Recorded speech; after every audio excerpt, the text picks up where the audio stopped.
Segunda de Samuel, gloria a Dios, segundo libro de Samuel en el capítulo 21 y vamos a leer del 1 al 14. ¿No? Mi hermano va a estar ayudándome, ¿verdad? Mi hermano Jaro Bonilla va a estar ayudándome en la lectura, que vamos a hacer de manera antifonal, Jaro, ¿sí? Entonces él va a comenzar a leer un verso y luego todos nosotros lo vamos a acompañar con el otro verso y así sucesivamente hasta concretar leer los 14 versículos de este capítulo 21 de Segunda de Samuel. Adelante, por favor. Así se lee la palabra en nombre del Padre y del Espíritu Santo. Hubo hambre en los días de David por 3 años consecutivos. Y David consultó a Jehová y Jehová le dijo: por causa de Saúl y por aquella casa de sangre, por cuanto mató a los gabaonitas. El 2. Entonces el rey llamó a los gabaonitas y les habló, sino del resto morreos, cuales juramento, pero Saúl, tantos en su celo por los hijos de Israel y de Judá. Dijo pues David a los gabaonitas: ¿qué haré por vosotros? ¿O qué satisfacción os daré para que bendigáis la heredad de Jehová? Y los gabaonitas respondieron: no tenemos nosotros que heredar sobre plata ni sobre oro con Saúl, con su casa, y queremos que muera hombre de Israel. Y él les dijo: lo que vosotros difiereis haré.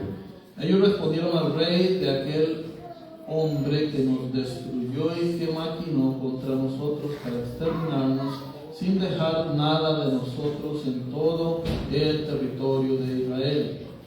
Désenos 7 varones de sus hijos, que los ahorquemos delante de Jehová en Gabas de Saúl, escogido de Jehová. Y el rey dijo: yo los daré. Y perdonó el rey de Mefiboset, hijo de Jonatán, hijo de Saúl, por el juramento de Jehová que hubo entre ellos, entre David y Jonatán, hijo de Saúl.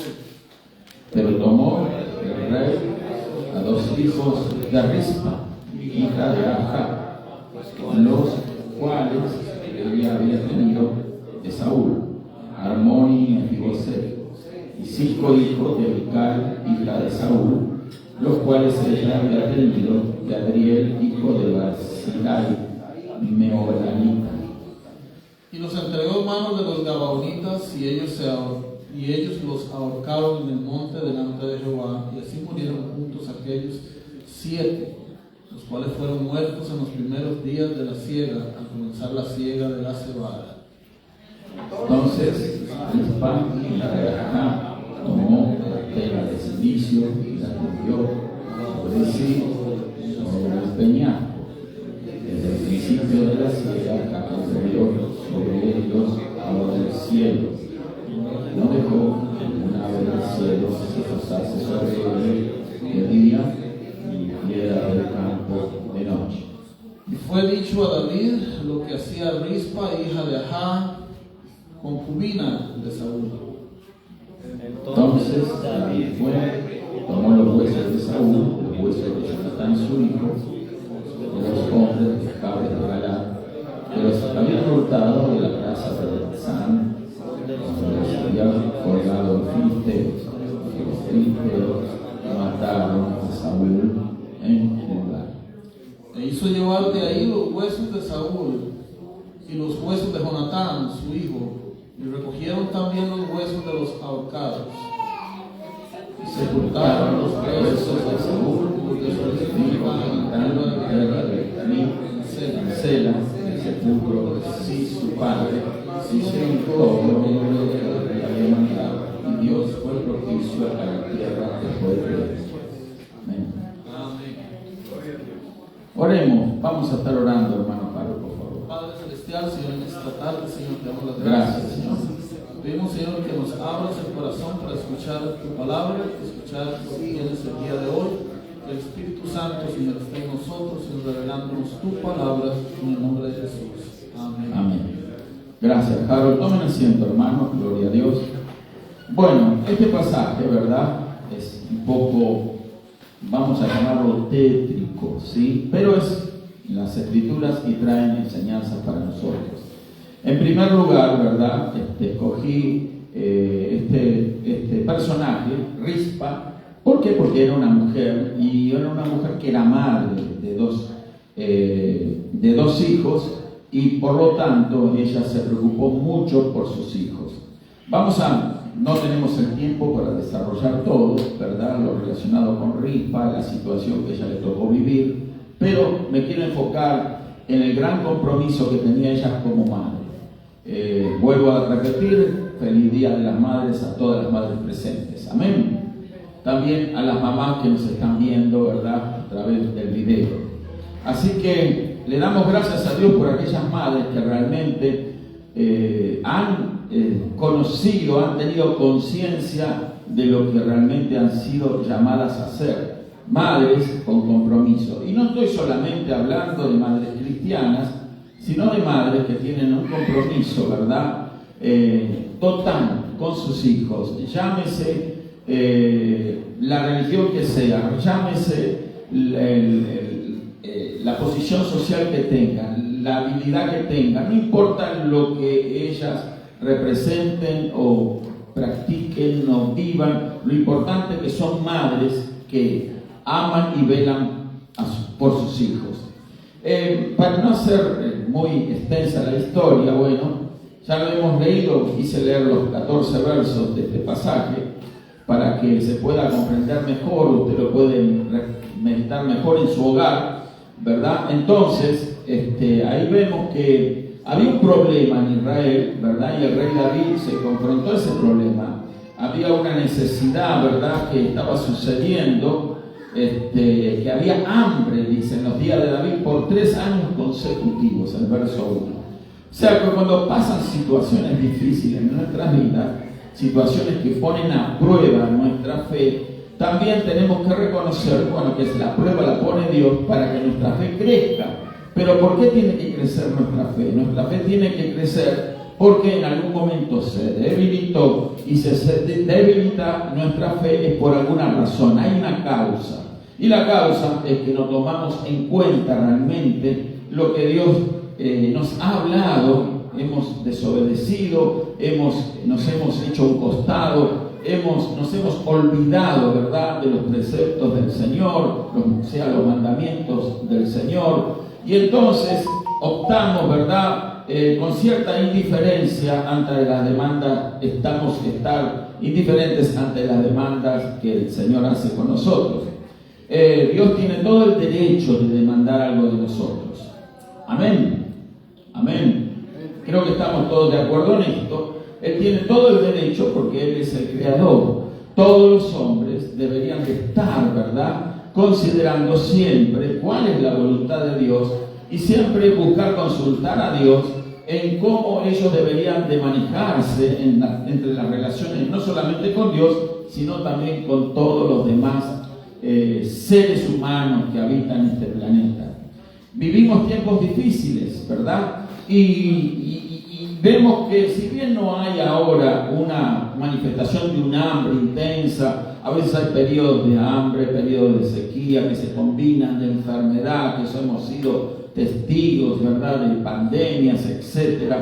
Bueno, que se despiertan de tanto en tanto, ¿verdad? Recordemos los famosos caballos o jinetes del Apocalipsis, en donde se manifiesta la guerra, se manifiesta la muerte, la enfermedad, el hambre, etcétera. Todo eso trae consecuencias trágicas, ¿verdad? Y nosotros no podemos ser indiferentes a estas cosas. Pero, ¿qué es lo que pasa? Repito, hay un olvido, ¿verdad?, en las cosas de Dios, y el mayor responsable, ¿verdad?, de mantener firme, ¿verdad?, los preceptos, los mandamientos de Dios y el testimonio de Dios vivo es la iglesia, somos nosotros, hermanos. Si nosotros nos olvidamos de dar un testimonio firme y contundente a este mundo, entonces, ¿qué se puede esperar de los demás? Nosotros somos los llamados a mantenernos firmes en la brecha, firmes en la senda que el Señor nos ha trazado. Pero entonces a veces no pasa así, y yo considero siempre que la iglesia en ese aspecto es el gran responsable, hermano querido, de las cosas a veces que suceden en esta sociedad. Quizás por no denunciar cuando hay que denunciar, quizás por hacer caso omiso a las situaciones sociales negativas, a las leyes que se proponen, que sabemos claramente que son leyes que Dios aborrece, ¿verdad? Que están proponiendo o propulsando el pecado en la sociedad, etc.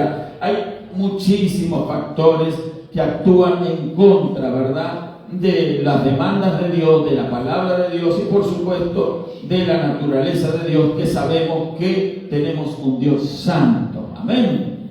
Gloria a Dios. Así que la iglesia es la que tiene que alzar la voz, hermano.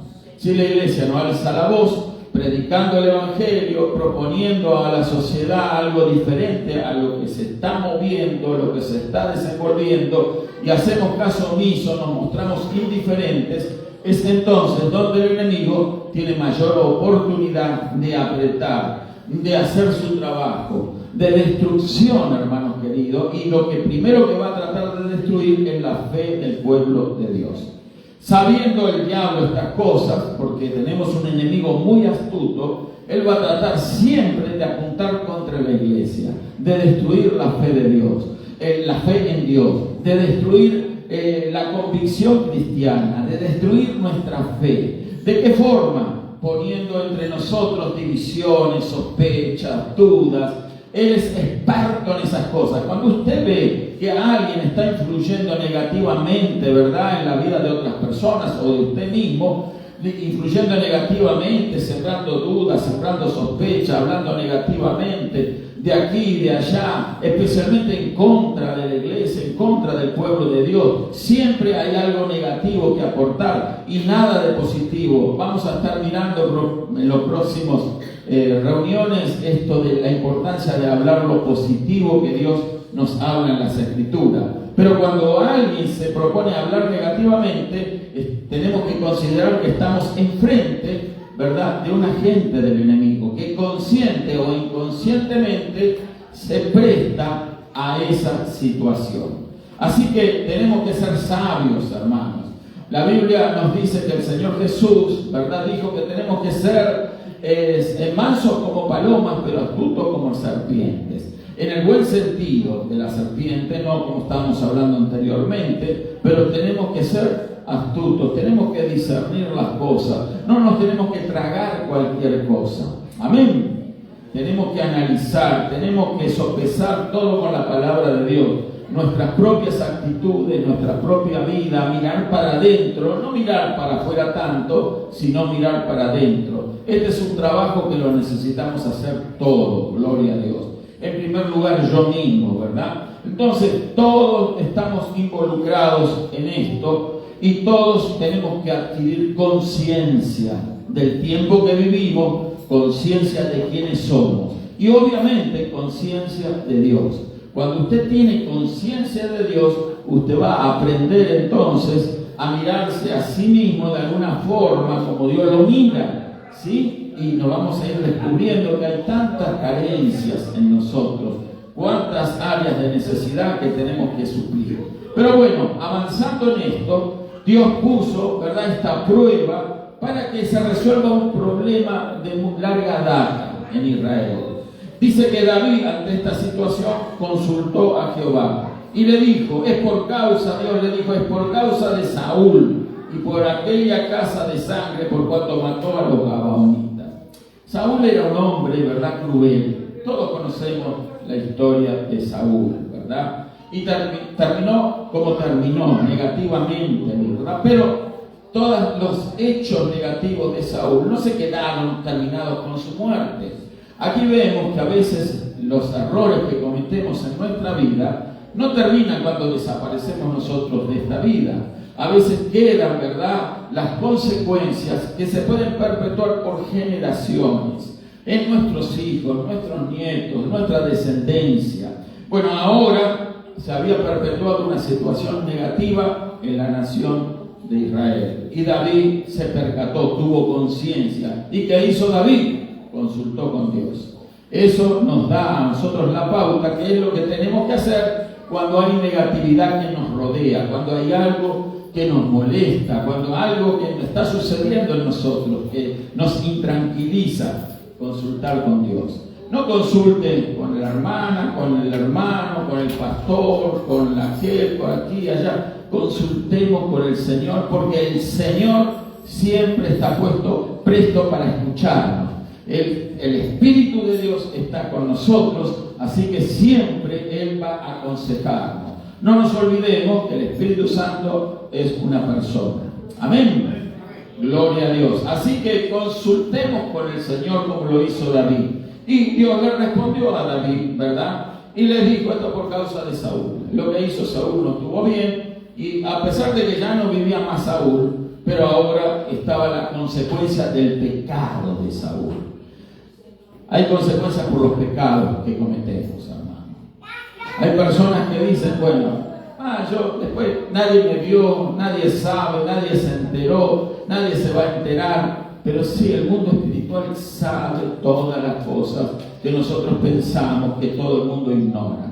A lo mejor lo ignora nuestra familia, nuestros hijos, nuestros padres, lo ignora la iglesia, lo ignora el pastor, lo ignoramos todos, ¿verdad? Su vecino tampoco sabe nada, nadie vio nada, ¿verdad? Hablando físicamente, pero los ojos de Dios están en todo lugar. Amén. Los ojos del Señor recorren la tierra. Entonces, la Biblia dice en el libro de Apocalipsis, dice que los 7 espíritus de Dios recorren toda la tierra. Así que no hay nada que se le escape al Señor. Además, tiene ángeles servidores el Señor, mensajeros, seres espirituales que están tomando récord de todo lo que nosotros hacemos. Nosotros tenemos que ser conscientes de esto. Usted no está sola, no está solo. Desde el día que estuvo, ya usted fue engendrado en el vientre de su madre, desde ahí ya hay un cuidado angelical sobre usted. ¿Sabe usted eso? Y después que haya nacido, también los ángeles de Dios han estado acompañándolo. Y allí también el enemigo tratando de destruir si usted es una amenaza, ¿verdad?, para el reino de las tinieblas.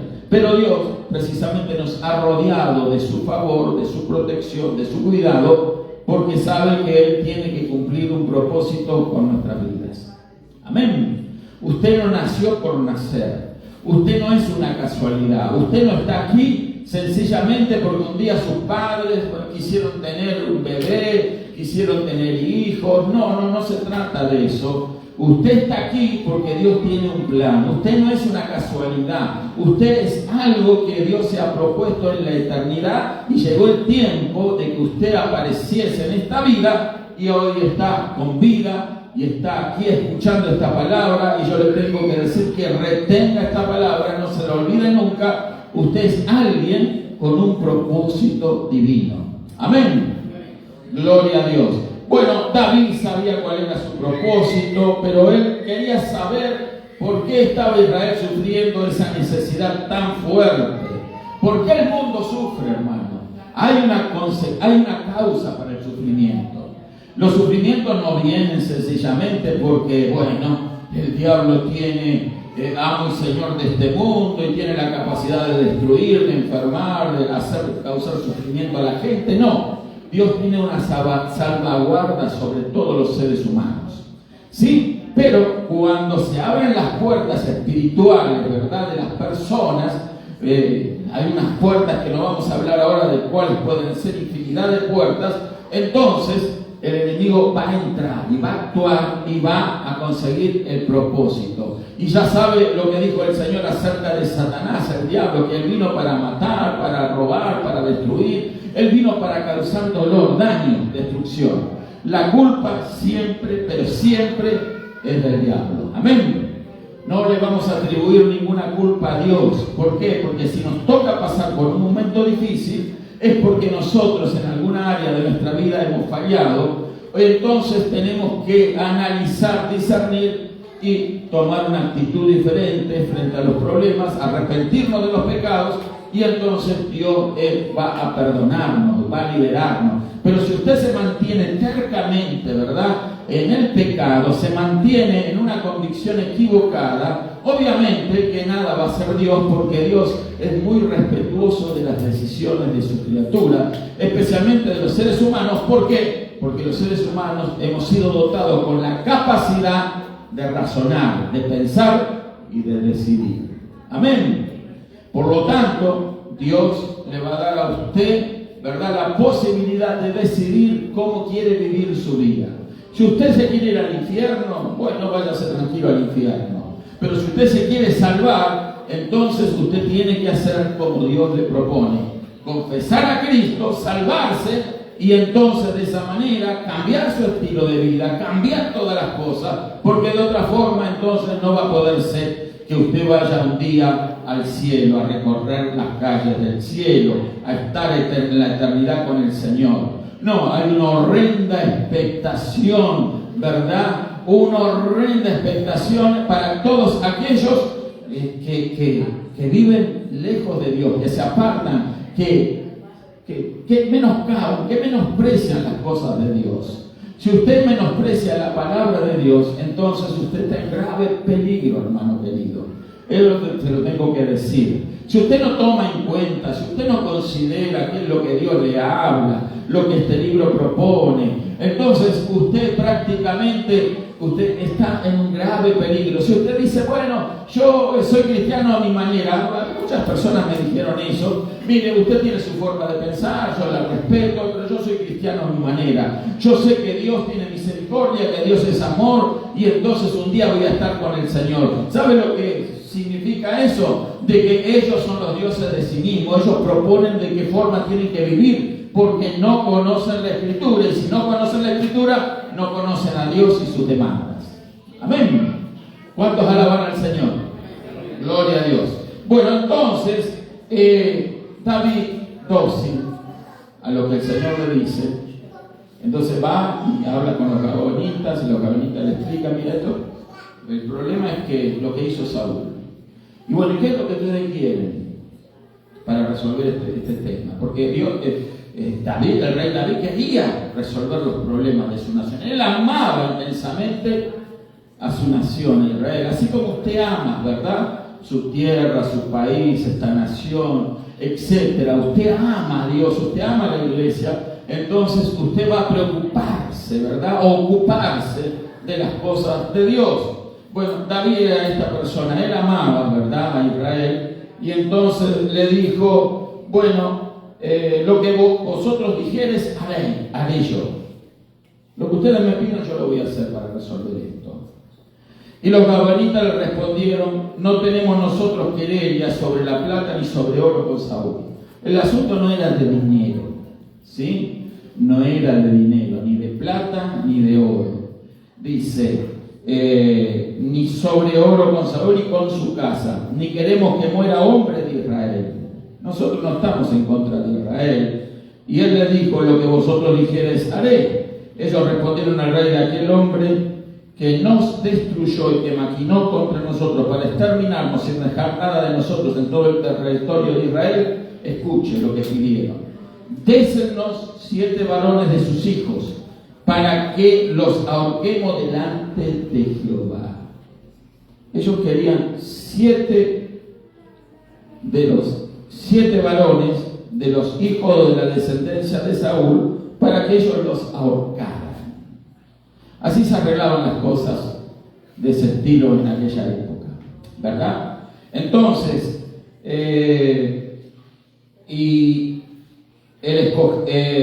delante de Jehová, en Gabá de Saúl, el escogido de Jehová. Entonces el rey David le dijo: yo los daré, tranquilo, yo los voy a traer aquí, es su demanda, les voy a dar lo que ustedes piden. Y perdonó el rey a Mefiboset, hijo de Jonatán. No vamos a hablar de esto, es extensa la historia. Recordemos que Mefiboset era nieto de Saúl. Bueno, y entonces él fue perdonado por amor que David tenía hacia Jonatán, ¿verdad?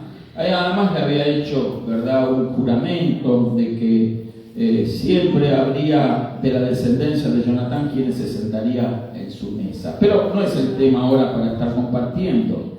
Y dice, pero tomó el rey a 2 hijos de Rispa. 2 hijos de Rispa. Y da los nombres.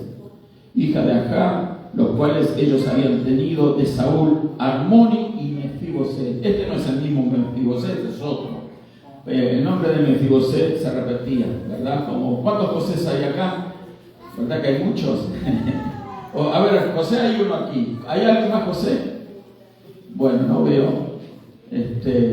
Daniel, ¿cuántos Daniel hay? Ana, ¿cuántos Ana hay? Ay, bueno, ya ve, se repiten, son nombres muy comunes, ¿verdad? Etcétera. Bueno, así era Mefiboset en Israel. Entonces, este Armoni y Mefiboset, entonces eran hijos de Rispa. ¿Y por qué? Porque Rispa había sido concubina de Saúl. Entonces, había tenido hija de Saúl. Y esos, los gabonitas, pedían que se fueran ahorcados. Ellos los iban a ahorcar. Entonces, también dice que 5 hijos de Mical, hija de Saúl, los cuales que ella había tenido de Adriel, hijo de Barzilai, meolatita. Bueno, aquí no hay algo interesante, que sería cuestión de un estudio, ¿verdad? Extra. Pero esta Mical, recuerde que fue esposa de Saúl. Y recuerda que Saúl un día había danzado en la presencia del Señor y esta Mical se burló de Saúl, ¿sí? De David, perdón. Hija de Saúl se burló de David y su danza, ¿verdad? Cuando traía el arca. Entonces, fue determinado de parte de Dios que ella no tuviera hijos, ¿no? Y quedó estéril hasta el día de su muerte. Entonces, ahora, ¿cómo? Tenemos aquí que tenía 5 hijos, ¿sí? Para no hacer larga la historia, ¿verdad? Esta Mical, ¿verdad? Yo tengo el estudio aquí, no lo tengo tiempo para hablarlo, ¿verdad?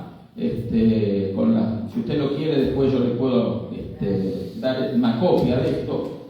Pero Mical fue la hija menor del primer rey de Israel, que era Saúl. Tenemos los versos, pero dice la escritura, ¿verdad?, que ella no podía tener hijos por razón de la burla que había hecho de David, su esposo. Y si Mical realmente no tuvo hijos, ¿cómo se explica la aparente contradicción que encontramos en este verso? Bueno, parece ser, hay 2 posibilidades, ¿verdad? Hay dos posibilidades. Una, de que Mical nunca tuvo hijos, pero sí se hizo cargo de los hijos de su hermana, ¿sí? Una de las posibilidades es esa. Entonces, que esos hijos eran hijos de su hermana. Entonces, ella los adoptó, ¿sí? También había adopción en aquella época y podía haberlos adoptado, y por eso dice la escritura que eran hijos de ella, ¿sí?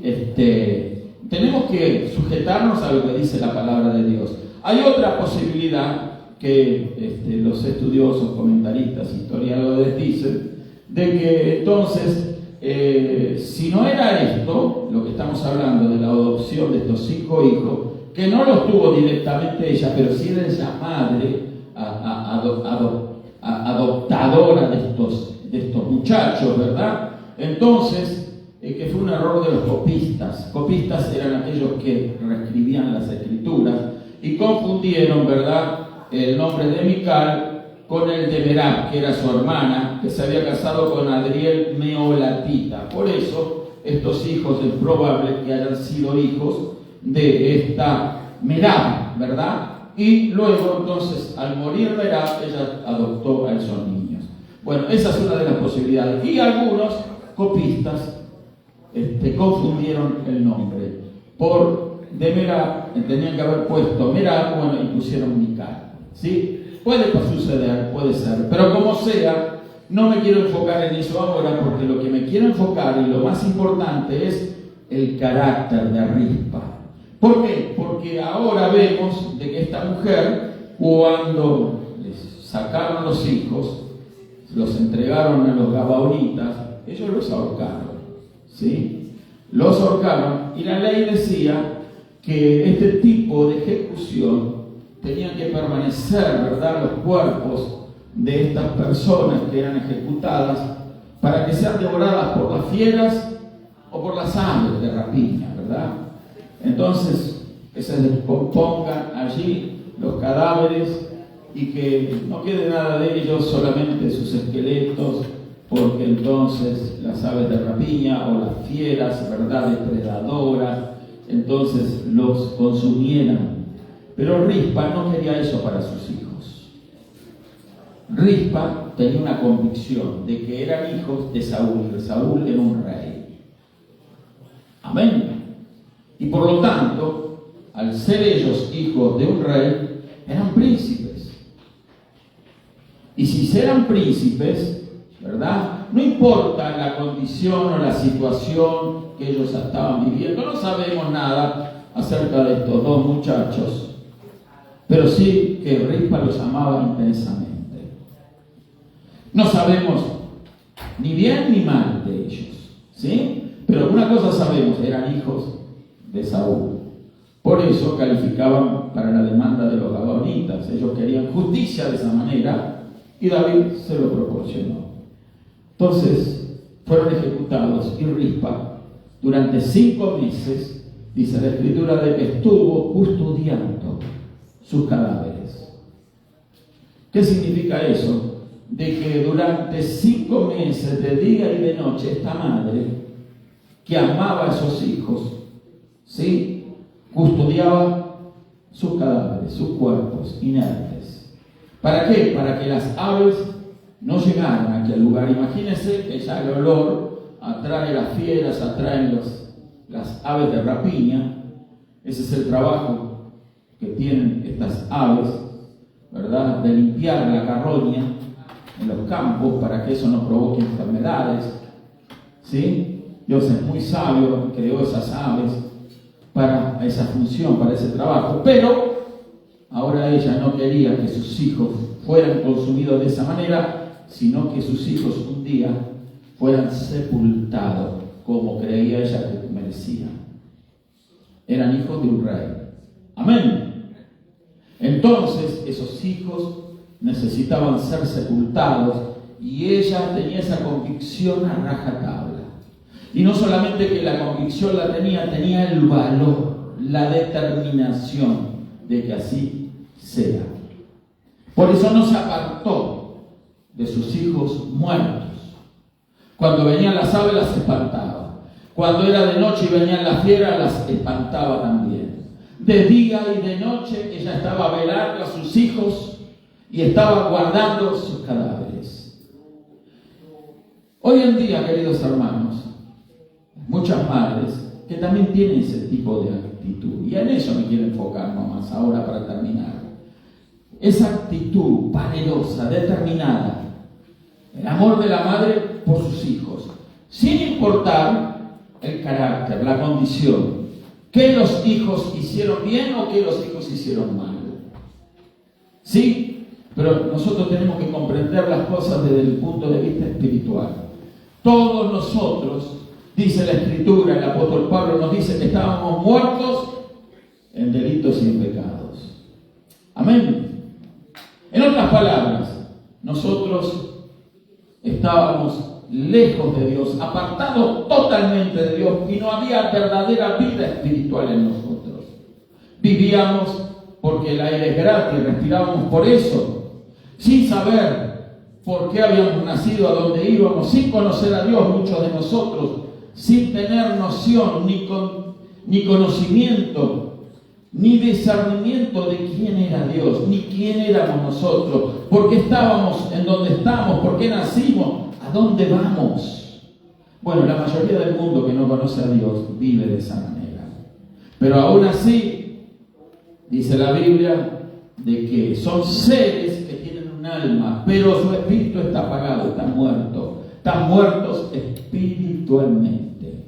Pero aún así, las madres los guardan, los protegen. ¿Sí? ¿Cómo hizo esta Rispa? Y así debe ser toda buena madre, toda buena mujer.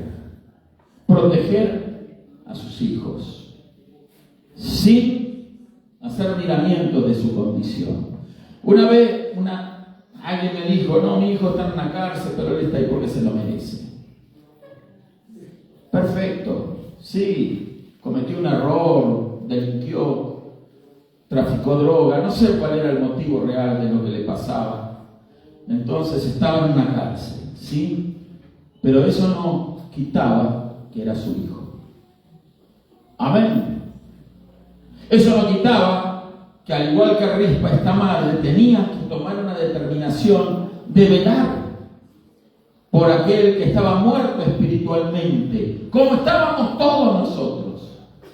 De espantar, ¿verdad?, al enemigo que quiere consumir, que quiere consumar la obra de destrucción en los seres humanos. Recordemos, lo voy a citar una vez más. El diablo vino ¿para qué? Para matar, robar, destruir, para destruir a cuanto pueda alcanzar. Pero esta mujer se propuso guardar los cadáveres de su hijo, de sus hijos. ¿Por qué? Porque sabía que ellos tenían una posibilidad de ser sepultados como ella creía que se merecían, sepultados como hijos de un rey, como un príncipe de un rey. Y eso fue lo que realmente pasó. Cuando se enteró el rey David de que eso estaba sucediendo, de que esta mujer estaba allí consumiendo su propia vida a favor ya no de sus hijos vivos, sino de los cadáveres de sus hijos. Ella estaba allí de noche y de día, dejó todo por eso.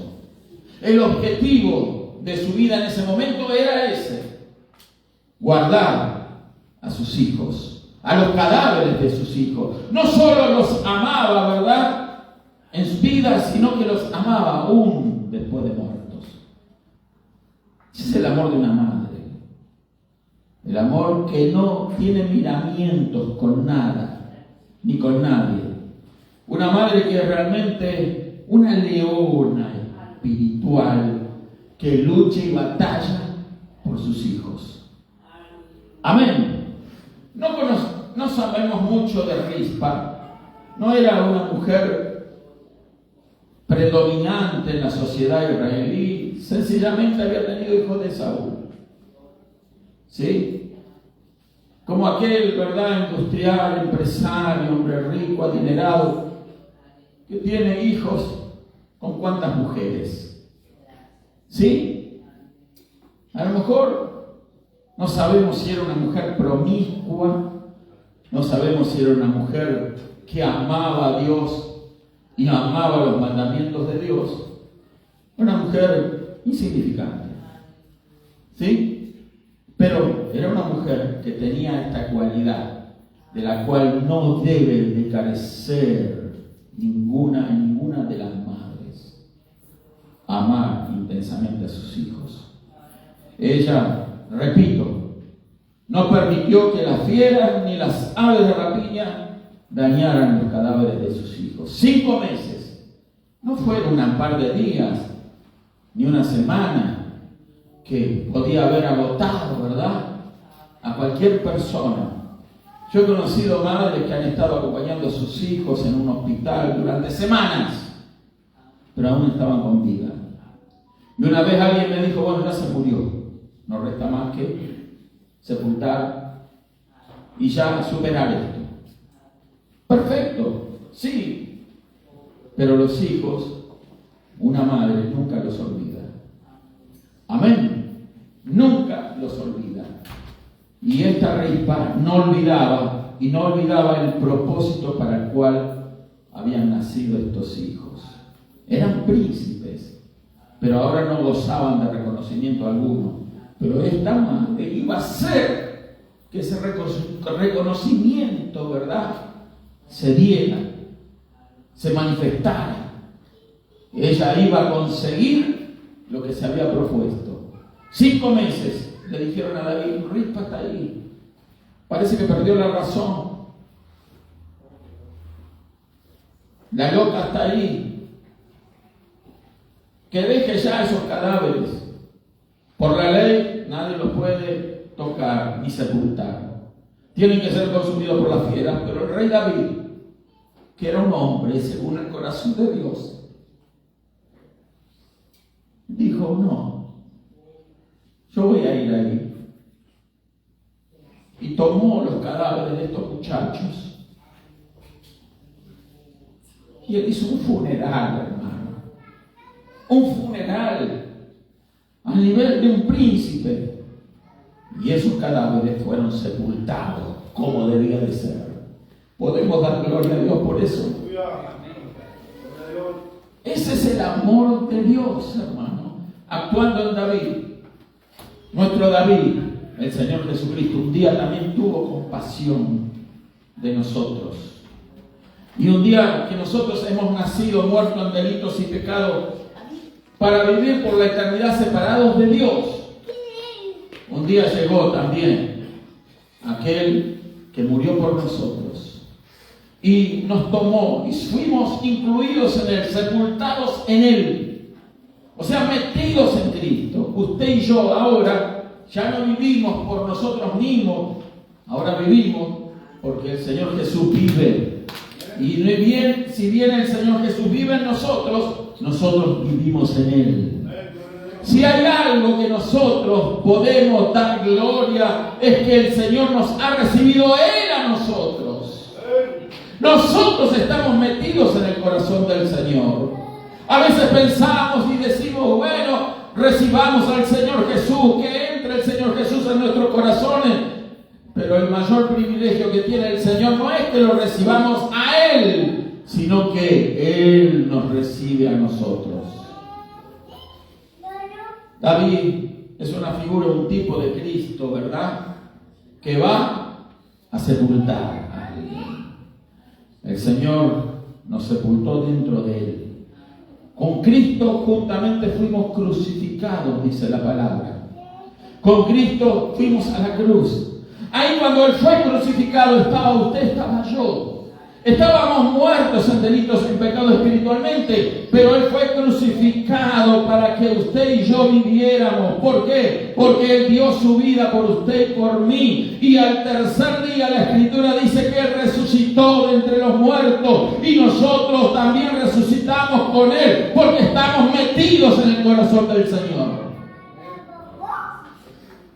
Es maravilloso el amor de Dios, incomprensible. Pero ese amor a veces se refleja en los corazones humanos. En este caso, en el de una mujer insignificante. Para muchos, loca, perdió la razón.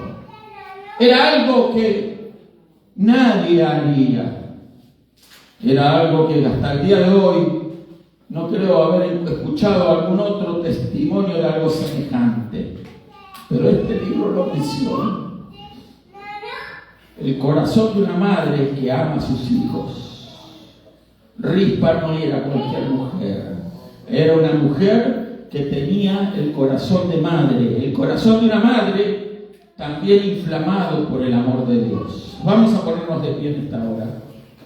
Gloria a Dios. Podríamos hablar mucho más de esto. Les prometí que terminaríamos. Acá tengo un reloj, no tengo excusa, ya son las 3. Gloria a Dios. Pedí un reloj, acá lo tenemos. Aquel no veo bien. El reflejo no me deja ver. Son las 3 en punto, según este reloj. Hoy celebra la gente el Día de la Madre. ¿Cuántas madres que se olvidan de sus hijos, hermano? ¿Cuántas madres que los ignoran? Hijos que están en las drogas, en las cárceles, que están perdidos. No sé si sea el caso de alguien, alguna madre que esté aquí, que sus hijos estén, ¿verdad?, como un cadáver, espiritualmente hablando, hundido en vicios, hundido en el pecado. Son desechos humanos a veces. A mí me ha tocado ver esas situaciones. A veces los drogadictos, ¿verdad?, dominados, controlados por la droga, no pueden hacer nada. No pueden dejar el vicio. No tienen las fuerzas, ni la determinación, ni la fe. Y alguien les tiene que hablar, alguien los tiene que amar. Alguien tiene que demostrarle de que hay sentido con la vida de ellos. De que ellos no son una casualidad, para algo nacieron. Para algo nacieron. Para algo usted está aquí, hermano. Para algo Dios lo quiere. Y cada madre, de verdad, que tiene esos casos imposibles, dicen algunos. Una vez dijo, yo tengo un hijo imposible. Imposible. No hay nada imposible para Dios. A lo que está muerto, Dios lo resucita. ¿Lo podemos creer? Los más perdidos tienen la posibilidad de resucitar. Y resucitar porque nosotros estábamos bien perdidos, hermanos. Bien perdidos. Pero bien perdidos. Yo no sé si usted ha tomado conciencia de eso en su vida. Conciencia de dónde lo ha sacado Dios. De dónde nos arrancó de Dios, del barro, de la miseria en la que estábamos, de lo malo que vivíamos, de la necedad que vivíamos, de la oscuridad en la que estábamos, de la soledad, de la miseria más. No estamos hablando de miseria económica, sino de la miseria moral, de la miseria emocional, de todas las miserias tan bajas en las que el ser humano puede caer, porque es Satanás el que lo quiere ver en ese fango, en ese lodo cenagoso de maldad y de pecado. Pero de allí la mano de Dios nos levanta, hermanos. Amén. De allí nos arranca el Señor. De ahí nos salva y nos saca, de ahí nos limpia, nos purifica y pone nuestro pie sobre la roca y pone un cántico nuevo en nuestros labios. Amén. Así hace Dios con nosotros. Tenemos hijos, tenemos familiares, amigos. No se ocupe solo de vivir bien usted. Hay alguien que necesita y se merece conocer a Jesús. Amén. Tenía yo unos 10 años. Y yo ya era rebelde, muy rebelde. Yo no quería saber nada de Dios. Pero nos habían regalado unos libros cristianos. Mi mamá había empezado a concurrir a una iglesia. Y un día yo encontré ese libro. Y el título del libro era Todos deben de saber quién es Jesús. Todos deben de saber quién es Jesús. Yo no me acuerdo del autor ni nada, pero lo olvidé y lo iba a arrojar como arrojaba todas las cosas, ¿verdad? Que mi madre me ponía por ahí para ver si yo cambiaba. Me pedía oración en la iglesia. Ella oró como 13 años por mí. Pero yo no me olvido ese día que yo vi ese libro y ojeé y miré. Y vio que hay un coro muy antiguo que decía: todos deben de saber. No sé cuántos lo conocen. Todos deben de saber, discúlpenme, desafino bastante, ¿verdad? ¿Quién es Jesús? Es el lirio de los valles, es la rosa de Sarón, es el astro esplendoroso, es Jesús mi Salvador. Yo lo aprendí ahí. Un año fui a una iglesia evangélica y ahí aprendí, nunca me lo olvidé. No sé si tiene otras variantes, pero lo importante es que eso me impactó a mí. Todos deben de saber quién es Jesús, hermano. Todos nosotros debemos de conocer quién es Jesús. y darlo a conocer a otros. Ahí está la solución. Ahí está la bendición. Todos tenemos que dar a conocer quién es Jesús, pero para dar a conocer quién es Jesús, tenemos que conocerlo primero a Él. Yo no conocía a Jesús. Yo conocía la religión que me había decepcionado. Me hice ateo. Fui muy rebelde, muy malo, pero el Señor seguía amándome. Esas palabras quedaron grabadas en mi mente y en mi espíritu. Cuando conocí al Señor, volvieron a resonar. Cuando escuché en una iglesia cristiana ese coro tan antiguo, me emocioné. Me emocioné porque dije, sí, todos deben de saber quién es Jesús. Él sí es el lirio de los valles, Él es la rosa de Sarón, Él es el astro esplendoroso, Él es el Salvador. Todos deben de saber. ¿Tenemos conciencia nosotros de eso? Queremos que el Evangelio alcance a muchas rispas que aún no conocen al Señor, pero sí tienen un corazón de madre, que alcance a muchos que están en cárceles, vagabundeando en las calles, drogándose, despojos humanos, que nadie daría un centavo por sus vidas, que son menospreciados porque apestan, hermano. Un día estaba en una reunión y con esto termino. Me entró un borracho en la reunión. Eso fue en mi país, no aquí. Estaba predicando y ¿sabe qué? Él entró y se sentó por ahí y se hizo un revuelo alrededor de él y se fueron todas las madres agarrando a sus niños para llevarse al otro lado. Él quedó como solo ahí. Las sillas que le rodeaban estaban vacías. Nadie quería estar cerca de ese tipo de personas. Y yo noté eso, y me detuve, y el Señor me hizo sentir, andar, dale un abrazo, dale un abrazo. Estaba vomitado, hermano. Se había vomitado encima la camisa, todo. Apestaba realmente. Yo me acerqué y dije, ¿qué voy a hacer? ¿Será mi mente, Dios, que me manda a hacer esto? ¿Por qué hago esto? Y amagué para darle un abrazo. Y me acerqué a él.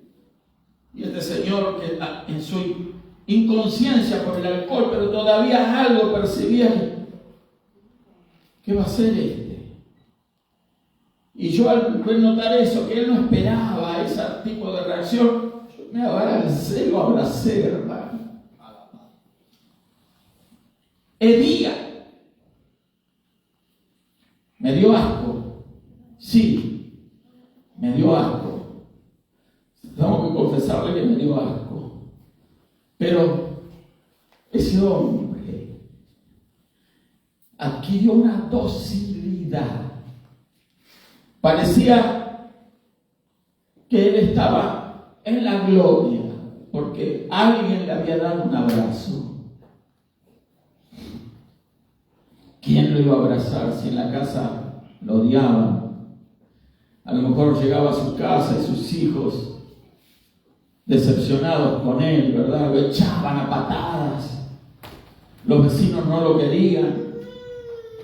Amigos no tenían. Seguro que era un despojo, era el hazmerreír del bloque, del barrio donde él vivía. Su familia era menoscabada, mal valorada, sus hijos seguro estaban viviendo en una ruina, pidiendo limosna, pidiendo un poco de azúcar, un poco de harina al vecino. Yo no sé si usted ha vivido eso, pero a veces hay gente que en la necesidad y en la miseria hace esas cosas. No tienen una taza de azúcar, no tiene una taza de harina. Si usted tiene, dele. No importa si es un drogadicto, si le piden de comer, dele. Dele. Si le pide de comer, dele. A veces miramos de reojo esas situaciones y no somos sensibles a lo que le sucede a esas personas. Son seres humanos, tienen un alma, nacieron con un propósito, no son una casualidad. El diablo los tiene así como los tiene, porque los quiere destruir. Ya los tiene destruidos. Nosotros tenemos que ser conscientes de estas personas, porque tenemos que ser conscientes de quiénes somos. Solo vamos a ser conscientes de esas personas cuando nosotros seamos conscientes de nosotros mismos. Y para ser conscientes de sí mismos, tenemos que ser conscientes de Dios. Amén. Vamos a orar por esas personas.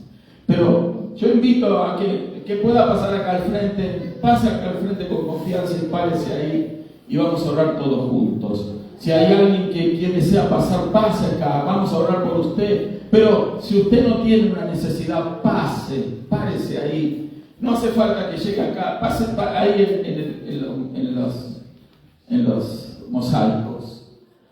Gloria a Dios. Bendito el nombre del Señor Jesús. Si hay alguien viendo el video y se siente de que para ella no hay más amor, porque lo dejaron solo, lo abandonaron, su esposa se olvidó, se fue con otro, sus hijos ya no lo aman, ya no lo quieren, ya no lo llaman, ya no lo saludan, los vecinos, los familiares se han olvidado de usted, porque usted para ellos es un estorbo, y la gente no quiere estorbos. A la gente no le gustan las cargas. A la gente no le gusta echarle el hombro a alguien. El ser humano, la naturaleza humana es egoísta. Solo atesora o quiere para sí mismo.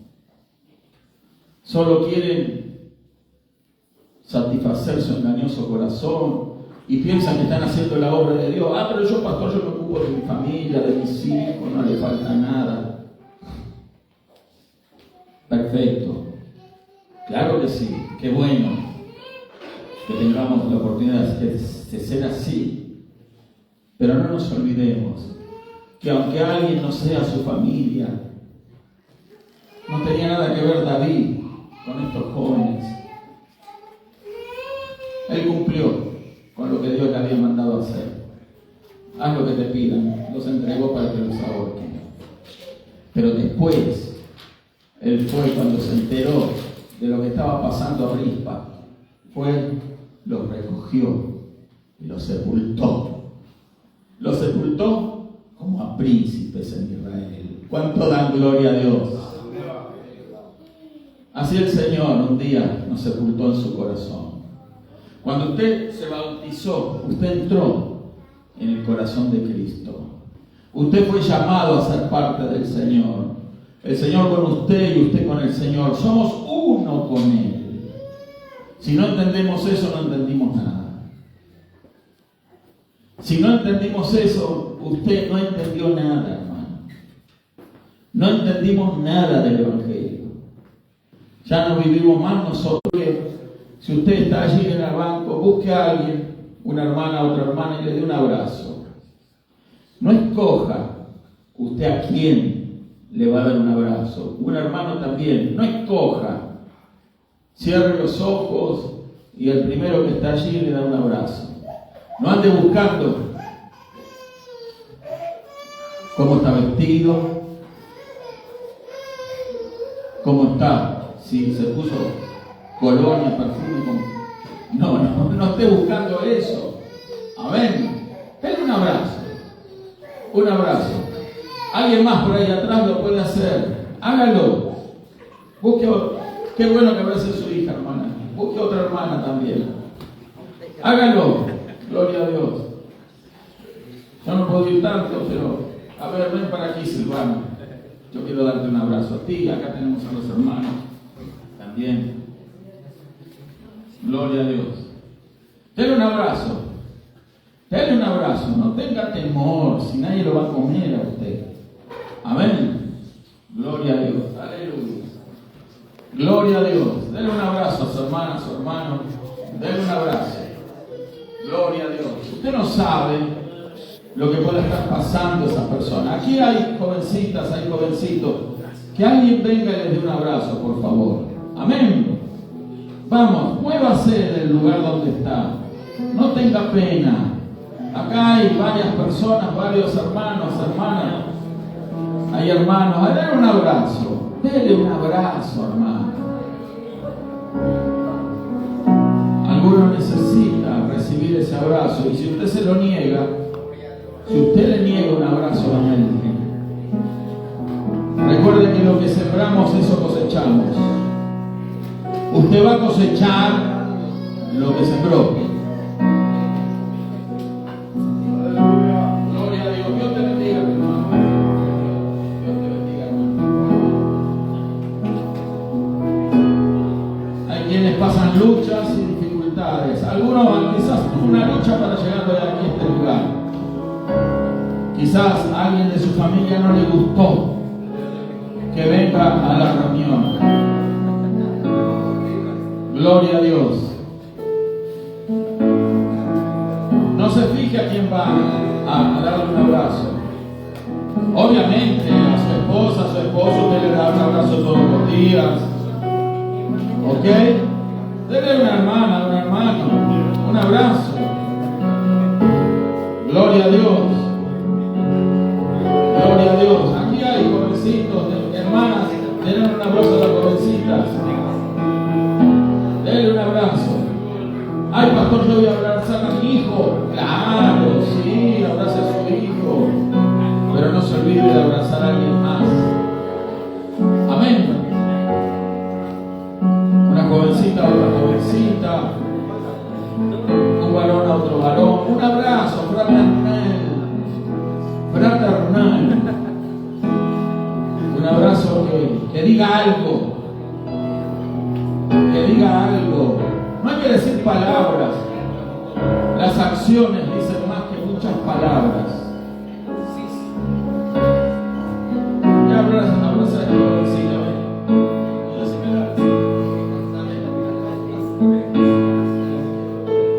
Gloria a Dios. Gloria a Dios. Aleluya.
Aleluya. Vamos a cantar una alabanza, hermano, por favor.